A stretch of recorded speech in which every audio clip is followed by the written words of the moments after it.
வணக்கம் நண்பர்களே. ரெட்ரோ படத்துடைய பாக்ஸ் ஆஃபீஸ் வந்து பார்த்தீங்கன்னா சக்தி ஃபிலிம் ஃபேக்ட்ரி வந்து வெளியிட்டிருந்தாங்க.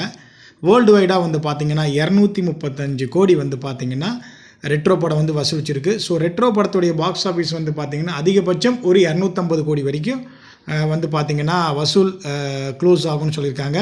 ஸோ முதல்ல சூர்யா அவரோட கேரியரில் தேட்டரிக்கலில் 250 கோடி அப்படிங்கிறது உண்மையிலேயே ஒரு செமையான ஒரு ரெக்கார்ட் தான். அதே நேரத்தில் வந்து பார்த்திங்கன்னா சில பேர் இதை ஃபேக்குங்கிறாங்க, வடைங்கிறாங்க. பட் ஒரு தயாரிப்பு நிறுவனமே இதை வெளியிடும்போது என்னென்னா நம்ம அதை மறுக்க முடியாது. அதை தான் சொல்கிறேன். இதே தான் வந்து பார்த்திங்கன்னா நிலைப்பாடு வந்து ஏகே அவர் படமாக இருக்கட்டும், தளபதி படமாக இருக்கட்டும், அந்தந்த ப்ரொடக்ஷன் கம்பெனி சொல்லிட்டா அதுக்கு நம்ம வந்து மறுப்பு தெரிவிக்க முடியாது. எல்லாருமே ஏற்றுக்கிட்டு தான் ஆகணும். அதே நேரத்தில் வந்து பார்த்திங்கன்னா சூர்யா அவரோட கேரியர்லேயே வந்து த ஹையஸ்ட் கிராஸ் அப்படின்னு வந்து பார்த்திங்கன்னா இந்த ரெட்ரோ படம் தான். ஸோ இந்த ரெட்ரோ படத்தை பொறுத்த வரைக்கும் வந்து பார்த்திங்கன்னா தமிழ்நாட்டில் ஒரு நல்ல கலெக்ஷன் அப்படிங்கிறாங்க. ஸோ வேர்ல்டு வைட் 235 போது இந்த படத்துக்கு வந்து ஒரு 70 கோடி வரைக்கும் வந்து செலவு பண்ணியிருந்தாங்க.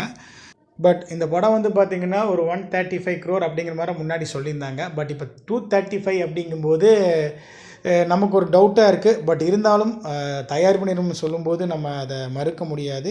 அதே நேரத்தில் அப்படி பார்க்கும்போது இந்த படத்துக்கு வந்து கிட்டத்தட்ட ஒரு 70-80 கோடி வரைக்கும் வந்து பார்த்திங்கன்னா இது ஒரு லாபகரமான படமாக தான் வந்து சொல்ல முடியும் இந்த பாக்ஸ் ஆஃபீஸை வச்சு பார்க்கும்போது.